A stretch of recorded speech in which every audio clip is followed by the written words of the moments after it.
Hello guys, welcome back to my channel. So आज का thumbnail देखिए आप समझ चुके हो कि वीडियो क्या होने वाला है। आज मैं आपको सिखाने वाला है how to drive an automatic car step by step. सिखाने से पहले कुछ बेसिक चीज आपको बताना चाहता हूँ। बेसिक मतलब आपको कार को आगे और पीछे कैसे मूव करना है। सो ऑटोमेटिक कार में बहुत सारे ट्रांसमिशन आते हैं। मैं आपको बेसिक बताता हूँ। AMT जो स्टैंड करता है ऑटोमेटिक मैनुअल ट्रांसमिशन, फिर एक होता है आपका CVT, एक होता है आपका DCT डुअल क्लच ट्रांसमिशन। तो बहुत सारे वेरिएंट आते हैं बट होती सारी ऑटोमेटिक है। आप इसको समझो स्कूटी की तरह चलती हैं, मतलब एक्सीलेटर दिया ये बढ़ेंगी, ब्रेक दिया रुक जाएंगी। इसमें क्लच नहीं होता है। एकदम बेसिक स्टार्ट करते हैं। की से 3 टाइप की एंट्री होगी। एक नॉर्मल की होगी जिसमें यहाँ पे कोई बटन नहीं दिखेगी, उस केस में कार को आपको यहाँ से अनलॉक करना है। सेकंड की ऐसी होगी और एक होती है कीलेस एंट्री। दोनों ही केस में आपको ये करना है एंड गाड़ी आपकी अनलॉक हो जाएगी। अब क्योंकि मेरी गाड़ी में कीलेस एंट्री नहीं है, रिमोट की है, तो रिमोट की केस में आपको कार में चाबी यहाँ लगानी है। ठीक है, अगर आपकी कीलेस एंट्री है तो आपको चाबी कहीं भी रखनी है, फिर आपको यहाँ कहीं पुश स्टार्ट स्टॉप बटन मिल जाएगा। अब आपको अगर लग रहा है कि आपने पुश स्टार्ट बटन दबा आपकी कार स्टार्ट हो जाएगी, अब मैं इसको ऐसे घुमा दूं ये स्टार्ट हो जाएगी, तो आंसर है नहीं। क्योंकि ये ऑटोमेटिक कार है, इसमें आपको कोई भी क्लच पेडल नहीं देखने को मिलेगा। यहाँ पे डेड पेडल है, आप यहाँ पैर रखो। ये है एक्सीलेटर पेडल, A-B-C होता है बट इसमें क्लच नहीं होता, तो आप बस इतना ध्यान रखो, एक्सीलेटर एंड ब्रेक। अब गियर नॉब में यहाँ पे आप देख पा रहे हो R&D which is reverse neutral drive. कुछ कार में यहाँ पे P मोड भी होता है, दैट इज पार्किंग। अब कुछ लोग बोलते हैं भाई जब आप गाड़ी स्टार्ट करोगे तो आपकी ऑटोमेटिकली पार्क मोड पे होगी। नहीं मेरे भाई, अगर आज मैंने गाड़ी चलाई, सपोज मैंने गियर डाल के छोड़ दिया, तो नेक्स्ट डे मुझे गाड़ी गियर में ही मिलेगी, तो वो ड्राइवर की निशानी होती है, ड्राइवर कितना अच्छा है। तो यूजुअली लोग क्या करते हैं, इसको ऐसे मैं ड्राइव किया तो मैंने इसको न्यूट्रल पे छोड़ दिया। अब आपको करना क्या है, अगर आपकी गाड़ी में पार्किंग है या न्यूट्रल है, तो दोनों केस में आपको सबसे पहले क्या करना है, आपको ब्रेक पेडल पे पैर रखना है। ठीक है, आपको ब्रेक पेडल पे पैर रखना है। अब आप सोचोगे मैंने लेफ्ट पैर लगाया, कुछ वीडियो में लोग राइट पैर लगाते हैं, तो मैक्सिमम लोग जो गाड़ी चलाते हैं वो ऐसे चलाते हैं, इसको डेड करके इसी से इन्होंने गैस देनी है, एक्सीलेट करना है, नीचे से ब्रेक देना है। बट मेरी हैबिट ऐसे बनी है कि मैं ऐसे चलाता हूँ, उससे मुझे थोड़ा ज्यादा रिफ्लेक्स मिलता है। मतलब मैं अगर एक्सीलेटर लगा रहा हूँ तो इमीडिएटली ब्रेक लगा सकता हूँ ऐसे करके, आप देखो। बट जब मैं ये कर रहा हूँ तो मुझे वो भी नहीं करना पड़ेगा, मैं थोड़ा ज्यादा रिफ्लेक्स फील कर पाता हूँ इस चीज में। मैं आपको ये रिकमेंड नहीं करूंगा बिकॉज मैंने इसकी बहुत प्रैक्टिस कर रखी है। तो मैं आपको बोलूंगा वैसे चलाओ, इसको डेड कर दो एंड आप राइट से गैस दो, ये दो। अब गाड़ी स्टार्ट करने के लिए आपको सबसे पहले यहाँ पे की है, मैंने इसको घुमा दिया। ठीक है, जैसे मैंने ऑन किया तो न्यूट्रल के ऊपर एक साइन दिख रहा होगा, वो तब जाएगा जब मैंने ऐसे ब्रेक को प्रेस किया। अब देखो गायब हो गया। अब गाड़ी में ब्रेक प्रेस है। सेकेंड चीज आपको क्या करनी है, हैंड ब्रेक को दबाया, नीचे किया। कुछ कार में ऐसे हैंड ब्रेक होते हैं, कुछ में इलेक्ट्रिक हैंड ब्रेक होते हैं, आपको नीचे करना है। अभी आपको ड्राइव न्यूट्रल कुछ नहीं करना है, न्यूट्रल पे रहेगा तो वहां पे N लिखा है। मैं आपको दिखा दूं, अगर गलती से ड्राइव पे आपको नहीं पता चल रहा तो आप देखो वहां पे 1A मतलब ऑटोमेटिक। ठीक है, अगर वो R है तो वहाँ R रहेगा और आपकी कार का रिवर्स कैमरा भी ऑन हो जाएगा। फिलहाल मैं इसको न्यूट्रल पे करता हूँ, मैंने वहां न्यूट्रल किया, ब्रेक पेडल मेरा दबा हुआ है। अब मुझे कार की को ऐसे घुमा देना है पूरा, गाड़ी स्टार्ट हो गई।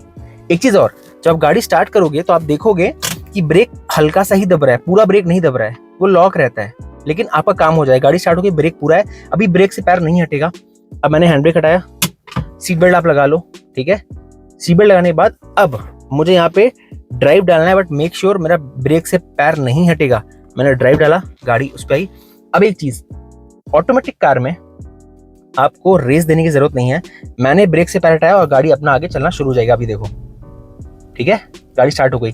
तो मैं आपको रिकमेंड करूंगा, देखो मैं पैर नहीं लगाया ब्रेक पे बट गाड़ी चल रही है, समझ रहे हो आप। तो मैं आपको बस बोलूंगा कि अभी आप इसकी जो भी स्पीड है 6, 7, 8 उस पर आप प्रैक्टिस करो बिना गैस पेडल पे पैर लगाए। ठीक है, अब आप बस समझो कि आपकी गाड़ी क्या कहना चाह रही है आपसे। आप स्टीयरिंग कंट्रोल समझो, कैसे कितना मूव कर रही है। देखो लेफ्ट में मूव कर रहा हूँ तो लेफ्ट गाड़ी जा रही है, ठीक है, राइट मूव कर रहा हूँ राइट गाड़ी जा रही है। अभी स्टीयरिंग पे आपको चीज बताता हूँ बाद में, ये आप समझ गए। अब मैं ऐसे अज्यूम कर रहा हूँ कि आपने बहुत प्रैक्टिस की, अब आपको गाड़ी रोकनी है ना, अगर रिवर्स डालनी है तो आपको ब्रेक दबाना होगा। याद रखना, जो भी फंक्शन इसमें होगा, चाहे वो रिवर्स हो, न्यूट्रल हो, ड्राइव हो, सब कुछ ब्रेक दबा के होगा। आपको ब्रेक दबा के ही, अब मैंने ब्रेक दबाया, मुझे पीछे जाना है, मैंने रिवर्स डाला। ठीक है, गाड़ी का रिवर्स कैमरा चालू हुआ, मैंने फिर से ब्रेक पैर हटा दिया। देखो मैंने पेडल पैर भी नहीं रखा है, एक्सीलेटर पर गाड़ी पीछे आना शुरू हो गई, देख रहे हो आप। तो मैं आपको रिकमेंड करूंगा पहले इसकी प्रैक्टिस करो। ठीक है, ब्रेक दबाया, ये चीज की। अब मैं ऐसा अज्यूम कर रहा हूँ कि आपने इसकी काफी प्रैक्टिस कर ली, आपको आइडिया हो गया है कि कार को आगे पीछे बिना पेडल के कैसे मूव करना है। बट आपको चीज बता दूं, जितनी भी ऑटोमेटिक टेक्नोलॉजी आती है उसमें AMT जो है ऑटोमेटिक मैनुअल ट्रांसमिशन, इसमें गाड़ी ऑटोमेटिक भी चलेगी और मैनुअल भी आप चला सकते हो। तो उस केस में क्या होता है ना, अगर आप गैस पेडल यानी एक्सीलेटर पेडल पे आप पैर रखोगे, आपको इमीडिएटली एक्सीलेटर नहीं मिलेगा, थोड़ा सा लैग होता है। मैं आपको दिखाता हूँ। तो ऑटोमेटिक कार में क्या होता है, अगर आपने एक्सीलेटर एकदम से दिया तो गाड़ी एकदम बढ़ेगी नहीं, देखो अब बढ़ी है। ठीक है, तो इसमें क्या होता है, गाड़ियों में 1 सेकंड का लैग होता है, आपको देखने को मिलता है, और ये लैग आपको ऑटोमेटिक मैनुअल ट्रांसमिशन इसमें देखने को मिलेगा। फिर इसका जो एक वेरिएंट आता है CVT, उसमें आपको इतना लैग देखने को नहीं मिलेगा। वो नॉर्मल, अगर आपने कभी क्लच वाली गाड़ी देखी होगी तो क्लच छोड़ते आपने एक्सीलेटर दिया, गाड़ी अपने आप आगे बढ़ना शुरू हो जाएगी। एक्सीलेटर दोगे आप, वो एग्रेसिव पुश करेगी। बट AMT टेक्नोलॉजी में एग्रेसिव पुश नहीं होता है। ठीक है, थोड़ा वो लैग लेती है। तो ये मैं क्यों बता रहा हूँ, मैं वो बताता हूँ वीडियो में। तो कभी कभी क्या होता है, अगर आप सीख गए, मैं ऐसा अज्यूम करो आप सीख गए, तो अब आप गैस पेडल को समझो, उसका थ्रॉटल रिस्पॉन्स समझो। मतलब आपको ऐसा लगा कि यार मैं आगे पीछे तो कर ले रहा हूँ, अब मैं अचानक से एक्सीलेटर पे पैर रख दूंगा तो वहां लैग होगा। तो आप अपनी कार को समझो कि कितना लैग है। अगर सपोज आप थोड़ा सा काफी सीख गए हो, आपको किसी को ओवरटेक करना है, तो आपको प्लान कैसे करना है, वो चीजें कैसे होंगी, तो वो उसके लिए आपको थ्रॉटल रिस्पॉन्स समझना होगा। सो अब मैं बात करता हूँ, अगर आपने सीधा चलाना सीख लिया, रिवर्स करना सीख लिया, रिवर्स एज इन ऐसा नहीं कि आप मास्टर हो गए पार्क में, बस आपको इतना मालूम है गाड़ी को आगे और पीछे कैसे मूव करना है। बिना एक्सीलेटर पेडल दिए भी गाड़ी 6-7 पे आगे पीछे होती है। तो जब बम्पर टू बम्पर ट्रैफिक होता है ना, वहां हम एक्सेलरेट नहीं करते, वहां बस ब्रेक से पैर हटाए गाड़ी चलना शुरू होती है। जो मैनुअल में लोग हाफ क्लच सिस्टम बोलते हैं, वो इसमें ऑलरेडी क्लच एंगेज होता है, आपको कुछ करने की जरूरत नहीं है। अब आप बैक एंड फोर्थ करना सीख गए, मतलब आपने अपनी brake pedal and accelerator pedal को समझ लिया, उसका रिस्पांस कितना, प्रेस करने में कितना रिस्पांस दे रही है, ब्रेक कैसा है। अब सेकेंड इंपॉर्टेंट थिंग आती है स्टीयरिंग, कैसे काट रहे हो आप। तो याद रखना, अभी जैसे मैं दिखाऊं कि अगर गाड़ी बंद है, थोड़ा एक्सप्लेन कर देता हूँ। गाड़ी अगर बंद है या बहुत स्लो स्पीड पे चल रही है, आपको टर्न लेने के लिए बहुत ज्यादा हैंडल घुमाना पड़ता है। रीजन, टायर है, रुकी गाड़ी है, धीमे चल रही है, तो कार और टायर के बीच में फ्रिक्शन बहुत ज्यादा होता है। तो आप ज्यादा स्टीयरिंग घुमाओगे तो गाड़ी ज्यादा घूमेगी। बट जब आप हाईवे पे हो, हाई स्पीड कार चल रही है, तो हल्का सा भी आपने स्टीयरिंग घुमाया ना, गाड़ी पूरी टर्न हो जाएगी। क्यों ऐसा होता है, जिन्होंने साइंस पढ़ी उनको पता होगा। जब गाड़ी स्पीड में होती है ना, तो इनर्शिया और सेंट्रीफ्यूगल फोर्स के इफेक्ट में होती है, उसकी वजह से ज्यादा मूवमेंट होता है। तो आप ऐसा नहीं सोचना आपने बैक एंड फोर्थ किया और आप सीधे हाईवे पे निकल गए। बैक एंड फोर्थ करना सीख गए, अब आप थोड़ा सा सिटी में चलाओ, ठीक है, थोड़ा बम्पर ट्रैफिक में आप बस ब्रेक पैर हटाओ, गाड़ी चलाओ, ब्रेक बिना एक्सीलेटर के। फिर आप थोड़ा ऐसे यहाँ पे देखो, ये थोड़ा खाली पैच दिख रहा है। अगर आपके पास ऐसी रोड है, सड़कें ऐसी अवेलेबल हैं, तो आप यहाँ पे थोड़ा स्ट्रेस देके देखो, 40-50 की स्पीड पे आप ब्रेकिंग सीखो, चलाना सीखो। देखो गाड़ी स्टार्ट है, सीधे जा रही है। अब मैं चाहता हूँ लेफ्ट जाए, तो इतना घुमाने में तो गाड़ी इतना नहीं जाएगी लेफ्ट, ठीक है, स्पीड कम है। अब मुझे इतना घुमाऊंगा, तब गाड़ी ने पूरी लेन चेंज करनी है। और डोंट वरी, ये रास्ता एकदम सेफ है, यहाँ कोई नहीं आता, तो सेफ है। मैं पीछे देख के ORVM में, IRVM में गाड़ी चेंज कर रहा हूँ, ठीक है। अब मुझे वहां घुमाना है, तो मुझे स्टीयरिंग को बहुत काटना पड़ेगा, ये देखो, तब गाड़ी घूमी। और यही अगर मैं हाई स्पीड पे करूँ, तो मैं आपको दिखाता हूँ।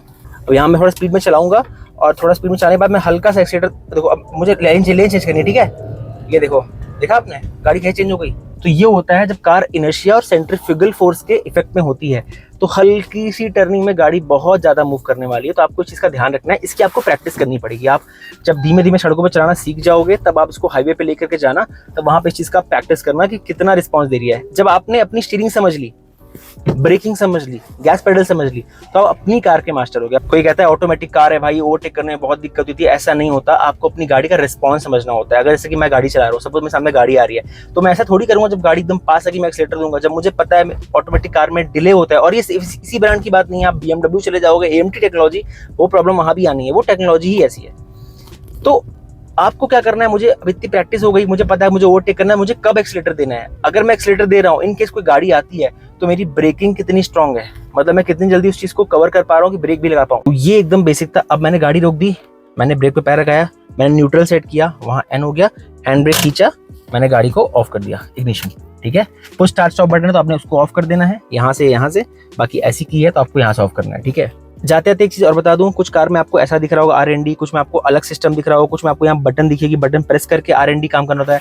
अलग अलग कंपनी, अलग अलग डिजाइन, बाकी काम ये होता है। ऑटोमेटिक में एक खासियत क्या होती है, अभी देखो यहाँ पे मैंने अगर D दाबा तो 1A लिख के आ गया। अगर मैंने इसको D दाब के लेफ्ट कर दिया, अब वो देखो 1M लिख के आया। अब मैनुअल, अब मैं गियर को कैसे शिफ्ट करूंगा, जैसे आपने बचपन में कार रेस गेम खेलोगे, प्लस माइनस नीचे करूंगा, वहां पे वो गियर चेंज होगा, +2 ऐसे। अभी कार मुझे वार्निंग दे रही है कि स्पीड नहीं है, और ऊपर किया तो माइनस हो जाएगा, ठीक है। ये जब आपको मैनुअल चलाने का मन हो, वरना आपको साइड किया, D पे आ गई गाड़ी ऑटोमेटिक, इसको ऊपर कर दिया, न्यूट्रल आ गई। तो ये मैंने एकदम बेसिक बताया कि आपको कार को आगे पीछे मूव कैसे करना है, स्टीयरिंग कंट्रोल कैसे सीखनी है।